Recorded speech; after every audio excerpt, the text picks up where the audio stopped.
Ce matin, dernier message de la série Signes. Quelle aventure cette série, je suis reconnaissant au Seigneur de nous avoir dirigés dans sa parole avec tellement de précision et de profondeur durant toute cette série. Et comme quelqu'un me le rappelait la semaine dernière lors d'un Connect Group Zoom avec les jeunes adultes, vous savez, on échangeait sur les messages qui ont été apportés. Quelqu'un disait, on a hâte d'entendre la prochaine série parce qu'on sait qu'avec Dieu, on va toujours de gloire en gloire. Amen. Alors, je ne me mets pas la pression, je laisse ça au Saint-Esprit, il gère ça mieux que moi, mais merci à chacun d'entre vous de m'avoir encouragé comme vous l'avez fait. Je me sens tellement privilégié, honoré, je sais que beaucoup de gens prient pour moi, pour Manon, pour les enfants. On ne pourrait pas le faire sans vos prières, sans votre amour. Continuez de prier pour nous parce que c'est certainement le meilleur service que vous pouvez nous rendre. Merci à chacun. Je voudrais qu'on prie ensemble pour démarrer ce message, ce dernier message de la série. Merci Seigneur pour ta parole. Parle à nos cœurs ce matin. Nous avons soif de toi, soif de mieux te connaître. Amen. Nous sommes dans l'évangile de Jean et Jean nous dit clairement que c'est en croyant en Jésus, en plaçant notre foi en lui que nous pouvons recevoir la vie, la vraie vie. Alors je voudrais commencer ce message en vous communiquant le plus clairement possible et le plus simplement la bonne nouvelle de l'évangile. C'est quoi l'évangile? Très clairement et simplement. Voici. Jésus a pris sur lui notre condamnation. Il est mort à notre place afin que nous puissions vivre. Il a subi la punition qui nous était réservée. Il s'est chargé de nos péchés afin que nous puissions être pardonnés. Jésus a donné sa vie pour que nous puissions être acceptés devant Dieu. C'est ça l'évangile. Mais ça va encore plus loin. Amen. 3 jours après sa mort, Jésus est ressuscité. Il a vaincu la mort, la condamnation, le péché. La Bible nous explique très clairement dans Romains chapitre 8 qu'il n'y a plus aucune condamnation pour ceux qui sont dans Jésus-Christ. Raison pour laquelle notre vision, la vision de notre Église est d'amener les gens à vivre en Christ. En Jésus, nous avons le pardon, l'espérance, la paix, la plénitude. En Jésus, nous sommes vraiment acceptés dans la présence de Dieu. Oh, j'aime prêcher l'Évangile. Nous découvrons à nouveau la beauté de son amour, de sa sainteté. C'est ça le salut, c'est ça l'Évangile. Je crois qu'il n'y a rien de plus beau dans l'univers tout entier. Le plan de Dieu pour le salut de l'humanité. J'ai envie de dire avec urgence à tous ceux qui m'écoutent ce matin, avez-vous confessez vos péchés et croyez-vous en Jésus-Christ. Êtes-vous prêts à croire que sa mort et sa résurrection sont les seuls moyens par lesquels vous pouvez être sauvés? Vous pouvez être sauvés aujourd'hui même. Jésus-Christ pardonne les péchés. Et ma prière est que vous croyiez en lui et que vous découvriez que sa gloire est plus satisfaisante que n'importe quoi d'autre. Alors on ouvre la parole de Dieu ce matin pour le dernier signe dans Jean chapitre 11 et on découvre ou on redécouvre le 7e signe rapporté par Jean. Après avoir vu l'eau changer en vin, premier signe, la guérison du fils de l'officier. Ensuite, nous avons vu la guérison d'un paralytique, la multiplication des pains, Jésus qui marche sur l'eau, la guérison d'un homme aveugle de naissance. Tous les messages sont sur notre chaîne. Ce matin, le point culminant de la série, le dernier épisode, la résurrection de Lazare. Alors, on va lire ce récit dans Jean chapitre 11, verset 1. Lisons les 3 premiers versets ensemble. Il y avait un homme malade, c'était Lazare de Béthanie, le village de Marie et de sa sœur Marthe. Marie était celle qui versa du parfum sur les pieds du Seigneur et qui les essuya avec ses cheveux. C'était son frère Lazare qui était malade. Les sœurs envoyèrent dire à Jésus, « Seigneur, celui que tu aimes ou ton ami est malade. » Seigneur, celui que tu aimes est malade. Alors, je voudrais m'arrêter là, quelques instants, faire juste une petite pause. Il y a quelque chose à souligner. Contrairement à tous les autres signes qu'on a étudiés, qu'on a regardés depuis 7 semaines maintenant, Jean commence ce récit en nous donnant beaucoup d'indications sur cet homme qui est malade. Dans tous les autres signes, Jean ne dit pratiquement rien sur ceux qui sont les bénéficiaires du miracle. Parfois, il ne donne même pas leur nom. Ici, Jean nous donne beaucoup de détails. Il nous dit, c'est Lazare. Il nous donne déjà son nom. Et puis, il dit, de Béthanie. On sait où il vit. Il dit, c'est le frère de Marthe et de Marie. On connaît même sa famille. Puis cette Marie, il donne des détails, qui a versé du parfum sur les pieds de Jésus. C'est un ami de Jésus, celui que tu aimes. Ton ami est malade. Jean veut que nous sachions, veut nous faire remarquer que cet homme malade, Lazare, est vraiment un proche de Jésus et des disciples. C'est un ami. Jésus connaissait Lazare. Quand il se rendait à Jérusalem, ça nous dit que Jésus allait loger chez Lazare. Jésus aimait Lazare, Marthe et Marie. Regardez bien, au verset 4, ça nous dit, quand Jésus apprit la nouvelle de la maladie de Lazare, il dit, cette maladie n'aboutira pas à la mort. Elle servira à glorifier Dieu. Elle sera une occasion pour faire apparaître la gloire du Fils de Dieu. Or, Jésus aimait Marthe et sa sœur et Lazare. Lors donc qu'il lui apprit que Lazare était malade, il resta 2 jours encore dans le lieu où il était. Réfléchissons une minute. Jésus apprend que son ami proche, celui qu'il aime, est malade. Et au lieu d'aller le voir, ça nous dit, il reste 2 jours de plus dans le lieu où il était. Est-ce que ça vous est déjà arrivé d'être dans une situation où tu as besoin que Dieu intervienne rapidement ? Seigneur, j'ai besoin que tu interviennes dans ma vie, mais genre maintenant, pas demain, aujourd'hui, tout de suite. Si tu ne le fais pas maintenant, je vais avoir des problèmes. Seigneur, est-ce que tu entends ma prière ? Est-ce que vous croyez que Dieu entend vos prières ? Nous le croyons. Alors merci Seigneur d'agir. Si tu n'interviens pas vite, ça sera un problème pour moi. Et Dieu répond, ok, je vais m'en occuper dans quelques jours. Non Seigneur, tu n'as pas compris. Lazare, ton ami est en train de mourir, c'est urgent. Il faut y aller. Et ça nous dit, lors donc que Jésus apprend que son ami est malade, Jésus décide de rester 2 jours encore dans le lieu où il était. Pourquoi est-ce que Jésus fait ça ? Si vous regardez une traduction purement littérale du verset 5, ça nous dit « Or, Jésus aimait Marthe et Lazare et Marie. Lors donc il eut appris que Lazare était malade, il restait encore 2 jours de plus à l'endroit où il était. » Ce que Jean est en train de dire avec les mots, si vous traduisez « lors donc », et ces mots établissent un lien de cause à effet entre les 2 phrases. Il n'y a pas de ponctuation normalement. Donc, ça nous dit, du fait que Jésus les aimait, il resta 2 jours de plus. Comme il les aimait, il choisit de ne pas y aller. Du fait qu'il les aimait, il choisit de ne pas guérir Lazare. Est-ce que Jésus aurait pu éviter cette maladie, cette mort ? Oui. Pourquoi il ne le fait pas ? La Bible nous dit, pourquoi est-ce que Dieu ne nous évite pas les souffrances, les épreuves ? Par amour. Nous avons vu un premier élément de réponse il y a 2 semaines. Pourquoi la souffrance ? Parce que la tempête fait partie du plan. Deuxième élément de réponse, la semaine dernière, afin que les œuvres de Dieu soient manifestées en nous, sa présence qui nous soutient dans la maladie. La réponse à la souffrance se trouve dans les objectifs, rappelez-vous, et non pas dans les causes. Et troisièmement, ce matin, Dieu laisse l'épreuve arriver par amour, parce qu'il nous aime. Comme il l'aimait, parce qu'il l'aimait, Jésus resta 2 jours de plus et il le laisse le drame arriver. Si nous ne connaissions pas la fin de cette histoire, comme les sœurs de Lazare, nous dirions, comme ceux qui étaient là, lui qui a ouvert les yeux des aveugles, ne pouvait-il pas aussi faire en sorte que cet homme ne meure pas ? Par amour. Avez-vous déjà envisagé vos attentes, vos souffrances sous cette perspective ? Non pas seulement, oh, c'est l'épreuve, ça fait partie du plan, c'est pour la gloire de Dieu, mais parce qu'il m'aime tellement. Au sein de l'épreuve, cette conviction, il m'aime, il m'aime.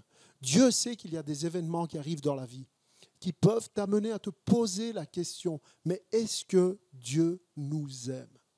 Pourquoi est-ce que Dieu laisse ça arriver ? Il y a des tragédies qui arrivent et ça ne ressemble pas à de l'amour. Pourtant, c'est de l'amour. Nous aurions tendance à dire, parce que Jésus aimait Lazare, il se précipite. Il va à Béthanie pour guérir Lazare. Vous voyez ? Je crois qu'il y a un piège dans lequel le diable essaye de nous faire tomber. Il y a trop souvent beaucoup de chrétiens qui tombent dans ce piège. Le piège du « est-ce que Dieu m'aime vraiment ? Est-ce que Dieu se soucie vraiment de moi ? Est-ce que ma situation est importante aux yeux de Dieu ?» C'est pour ça que Jean insiste tellement sur le fait que Jésus aime cette famille, dans laquelle se produit pourtant un drame. Jean dit « Jésus les aimait ». Ne tombez pas dans le piège de croire que parce que vous avez des malheurs, Dieu ne vous aime pas. La souffrance, les malheurs et les tragédies ne sont pas des preuves de l'absence d'amour de Dieu. Il nous aime, il nous aime, il nous aime quoi qu'il arrive, quoi qu'il permette, il nous aime. Oh, Jésus t'aime. Pardon d'insister, mais j'aimerais tellement que le Saint-Esprit vienne te révéler l'amour inimaginable que Dieu a pour toi et à quel point il te chérit personnellement, il te connaît par ton nom, il connaît tout de toi et il t'aime quand même. Quelqu'un a besoin d'entendre Jésus t'aime. Je voudrais que vous puissiez le déclarer par écrit dans le chat, partout où vous êtes. Jésus m'aime, Jésus m'aime, c'est tellement puissant. Oui, je le crois, Jésus m'aime. Regardez bien ce qui se passe. On lit au verset 4, quand Jésus apprend cette nouvelle, à cette nouvelle, Jésus dit, cette maladie n'aboutira pas à la mort, c'est pour la gloire de Dieu. Puis au verset 10, Jésus dit, notre ami Lazare s'est endormi, mais je vais aller le réveiller. Et au verset 14, Jésus dit ouvertement, Lazare est mort. Okay. Mettez-vous une minute à la place des disciples qui ne savent pas ce que Jésus s'apprête à faire. Jésus dit premièrement, cette maladie n'aboutira pas à la mort. C'est pour la gloire de Dieu. Les disciples comprennent Jésus, entendent Jésus. Ils ont l'habitude d'entendre Jésus dire ça. Souvenez-vous, la semaine dernière, au chapitre 9, quand Jésus est devant cet aveugle de naissance, il dit exactement la même chose. C'est pour que les œuvres de Dieu soient manifestées.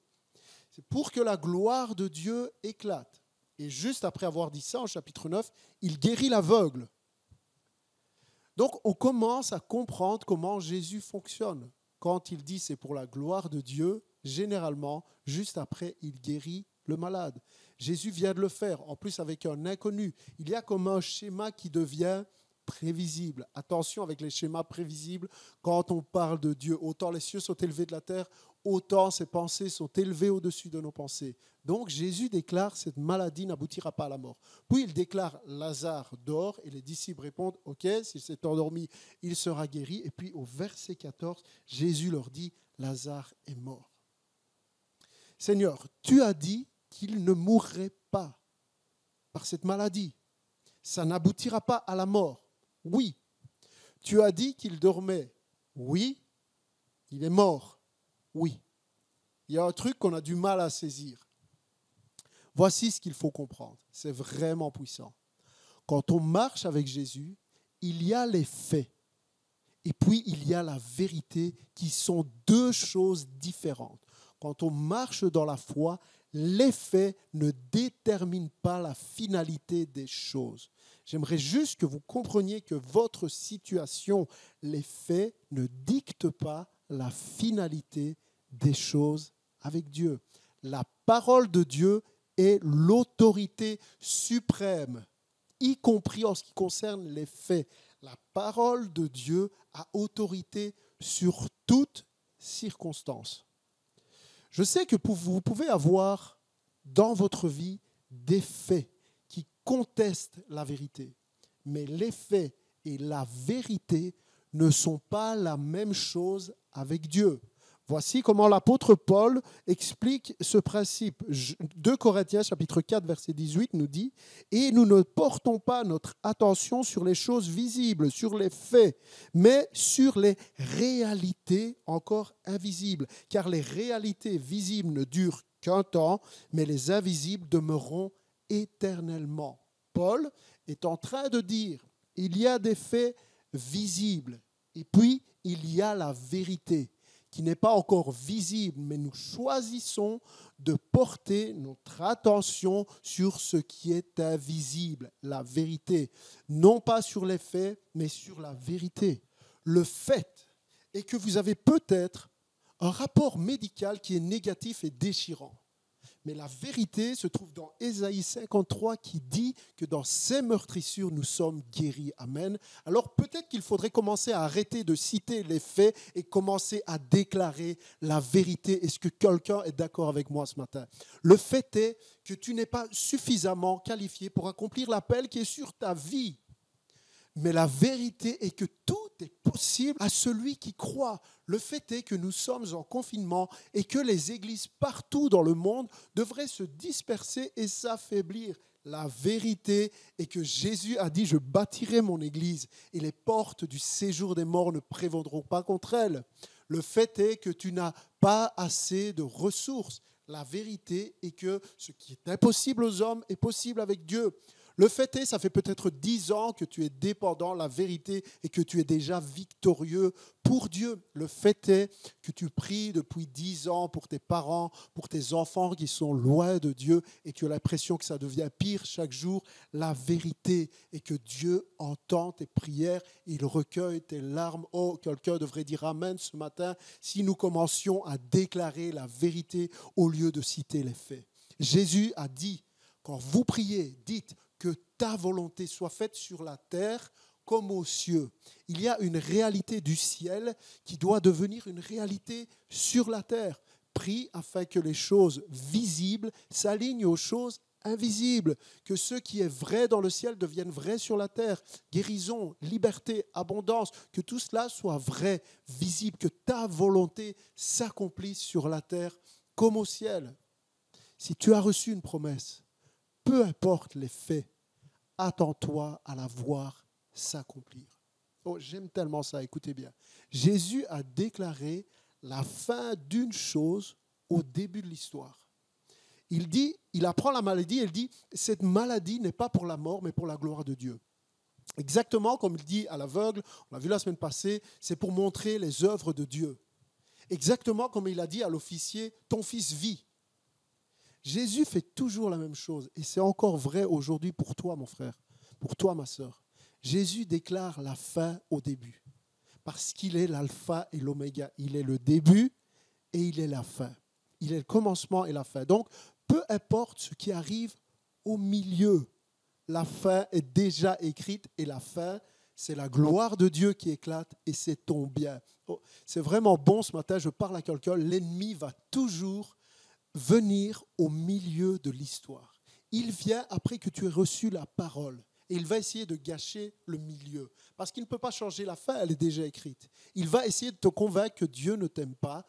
Il peut même changer certains faits visibles, mais il y a une chose qu'il ne peut pas faire. Il ne peut pas changer la vérité. Il va essayer de te faire croire que les promesses sont pour les autres, mais il ne peut pas changer la vérité, que tu es choisi, que tu es aimé, que tu es affranchi.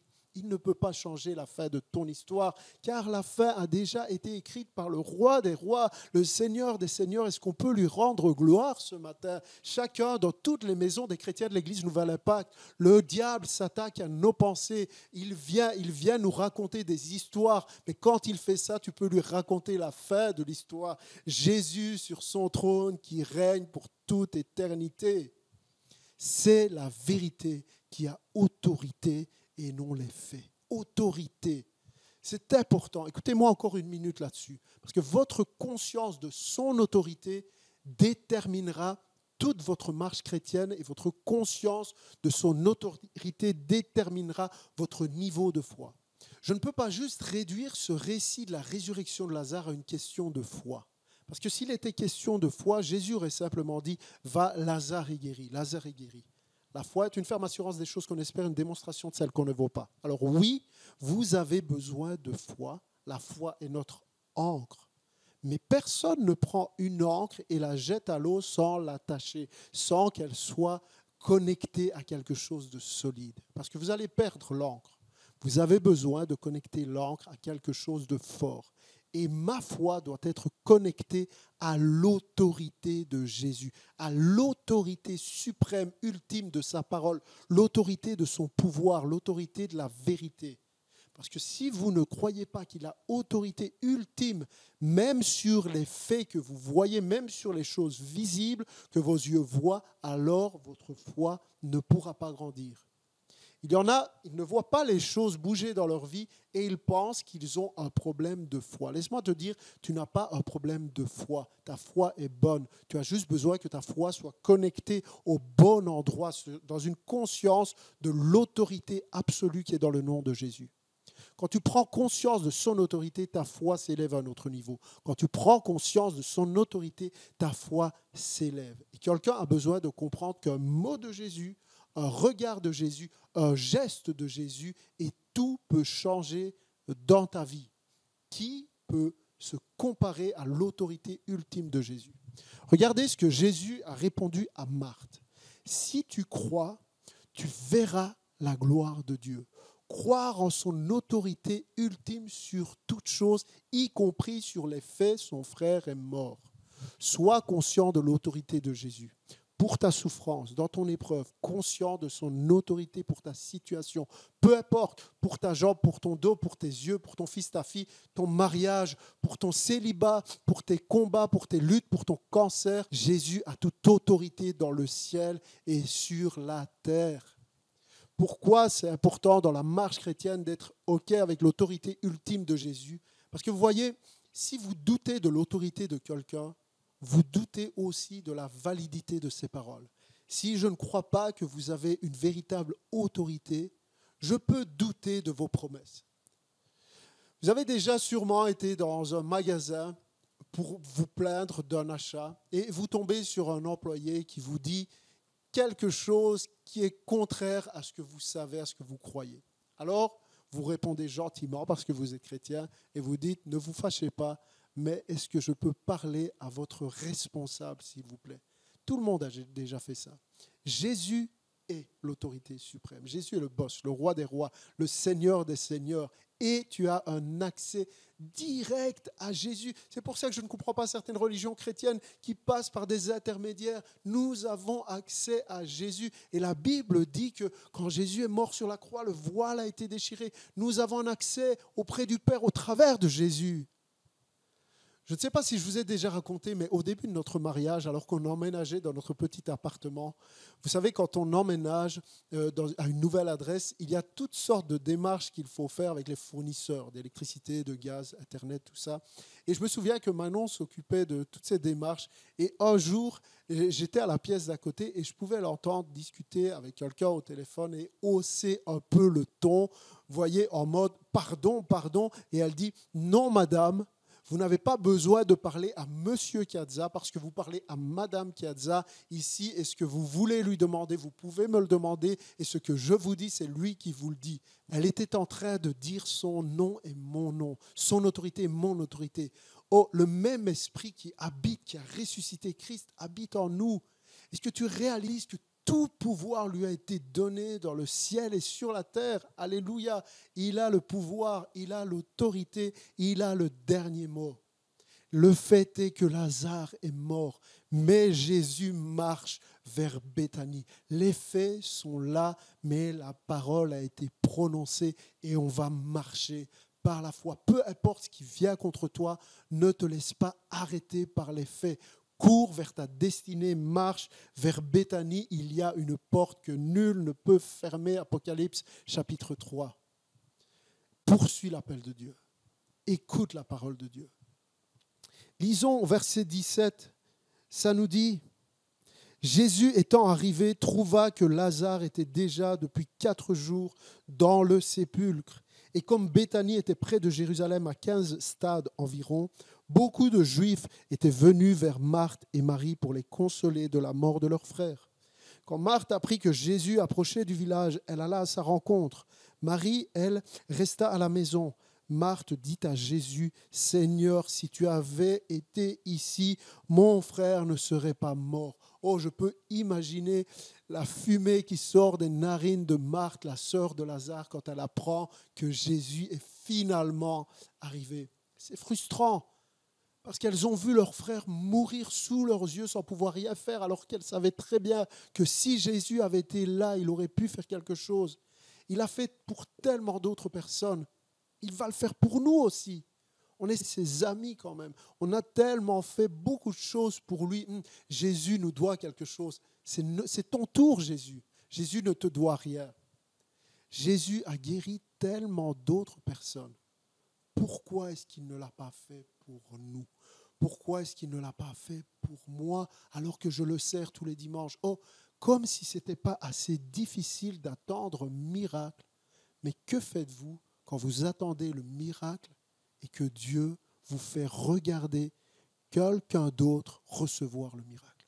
Quand tu attends d'être guéri et pendant ce temps, tu vois d'autres être guéris. Quand tu as envoyé 200 CV et c'est quelqu'un d'autre qui décroche l'emploi.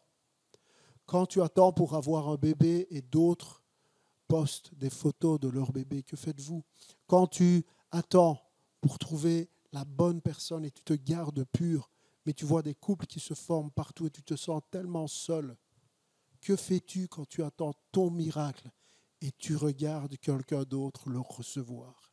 La vérité est que Dieu vous fera souvent regarder un miracle pendant que vous attendez un miracle. Pas pour te décourager, non, il est un bon Père, mais pour t'encourager et te faire savoir que si Dieu l'a fait pour eux, il peut le faire pour toi, il peut aussi le faire pour toi.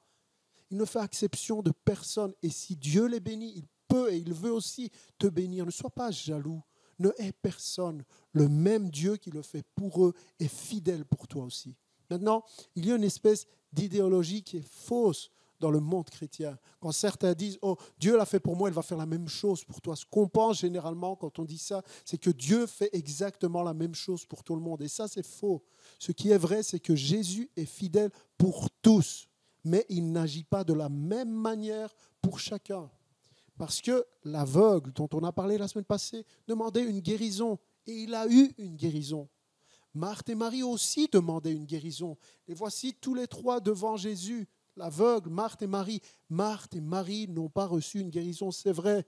Mais laisse-moi te dire qu'elles ont reçu une résurrection. Amen. Oh, c'est merveilleux. On dit Amen. Mais laissez-moi vous rappeler que la condition préalable à la résurrection est quand même la mort. Alors pouvez-vous imaginer le couteau qui s'enfonce dans la poitrine de Marthe et Marie pendant que Jésus prend son temps pour venir voir Lazare? Lazare est mort. Il est enterré et l'histoire est terminée. Jésus arrive 4 jours après qu'on l'ait enterré. C'est son temps. Jésus fait le planning, le calendrier. Vous savez, c'est toujours comme ça que c'est censé se passer. Ce n'est pas toi qui diriges Jésus pour le miracle, quand, où et comment.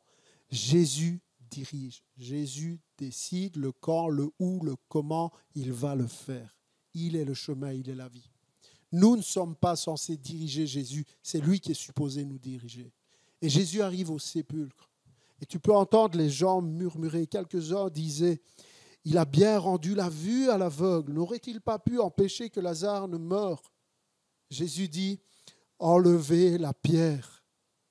Marthe, la sœur du mort, dit alors, Seigneur, il doit déjà sentir, cela fait 4 jours qu'il est là. Je ne sais pas si vous pouvez entendre toutes ces paroles négatives, des pensées de négativité, des pensées de résignation, des pensées de ça a toujours été comme ça et ça sera toujours comme ça et ça ne changera jamais. Tout cela n'intéresse pas Jésus. Il n'a qu'une question, où l'avez-vous mis? Où as-tu mis ce que tu considères comme mort? Ce projet, cette vision, cet appel, ce rêve, ce talent, cette prière, ce don, ce ministère pour Dieu. Où l'avez-vous mis? Ce qui est mort pour vous, ce qui est fini à vos yeux, ne l'est pas en réalité tant que Jésus ne dit pas que c'est fini. Ne laissez pas les gens vous dire quand c'est fini. Ne laissez pas le diable vous dire quand c'est fini. C'est à toi de leur dire quand c'est fini par la puissance qui agit en toi. Amen. Verset 43. Il cria d'une voix forte, Lazare sort de là. Et voici que le mort sortit du tombeau. Alléluia. Il avait les pieds et les mains entourés de bandes de lin et le visage recouvert d'un linge. Jésus dit à ceux qui étaient là, déliez-le de ces bandes et laissez-le aller. Voici comment ça se finit. Voici l'oméga de l'histoire. Oui, il y a les faits, mais il y a la vérité, et la vérité s'accomplit toujours. Le mort sortit de sa tombe. Jésus dit, je suis la résurrection, la vie. Celui qui croit en moi ne mourra jamais. Cette résurrection, tu peux l'expérimenter ce matin, peu importe ce qui est mort en toi. Jésus est la résurrection et la vie, et quand Jésus est en toi, la résurrection est en toi. Demande à Dieu de se révéler à toi. Cherche à le connaître. Il est là, dans ta maison, dans ton cœur, en ce dimanche matin. Celui qui change l'eau en vin, celui qui vient relever le papa désespéré, celui qui relève l'homme paralytique, celui qui marche sur l'eau, qui nourrit une foule, qui guérit l'aveugle et ressuscite les morts, c'est lui, c'est Jésus. Si tu n'as pas encore placé ta foi en lui, c'est le moment de le faire, mon ami. Oh Père, je prie aujourd'hui pour que ta parole vienne bouleverser les cœurs, pour que ta parole pénètre les vies. Vous avez peut-être des doutes au sujet de la parole de Dieu. Peut-être que vous vous demandez pourquoi Dieu n'a pas fait ce que vous pensiez qu'il devait faire. Et vous avez besoin de prière. Ce matin, je serai très honoré de prier pour vous. Et chacun, on peut prier les uns pour les autres. Pensez à quelqu'un. Dites le nom de quelqu'un dans la prière. Oh, notre Père, nous nous approchons de toi en prière ce matin. Je prie pour ceux qui souffrent, pour ceux qui se sentent seuls. Que ton esprit les couvre de ta paix. Jésus, merci de nous avoir parlé ce matin. Nous voulons fixer nos yeux sur la vérité de ta parole, sur tes promesses. Peu importe les faits, peu importe ce qui se passe autour de nous, peu importe ce que nos yeux voient. Seigneur, nous nous confions en toi. Nous renouvelons, Seigneur, notre foi en toi. Seigneur, nous n'abandonnerons pas, nous ne baisserons pas les bras. Seigneur, je prie pour ceux qui ont des choses qui sont mortes dans leur vie. Aujourd'hui, tu ressuscites, Seigneur, des rêves. Tu ressuscites des projets. Tu ressuscites une vision. Tu ressuscites, Seigneur, des esprits qui sont négatifs. Je te prie dans le nom de Jésus. Merci d'intervenir. Seigneur, je prie pour tous ceux qui sont malades. Nous croyons en la guérison miraculeuse. Nous croyons par-dessus tout que ce que tu as fait, tu le fais encore aujourd'hui parce que tu ne changes pas. Nous plaçons notre foi en toi et en même temps, Seigneur, nous avons conscience, une pleine conscience que tu nous révèles l'autorité qui se trouve dans le nom de Jésus. Oh, nous t'adorons, Seigneur, ce matin. À toi soit toute la gloire. Merci de venir avec ta joie dans nos cœurs. Voici le jour que Dieu a créé. Qu'il soit pour nous un sujet de joie. Au nom de Jésus, Amen et Amen. Que Dieu vous bénisse. Louons le Seigneur ensemble.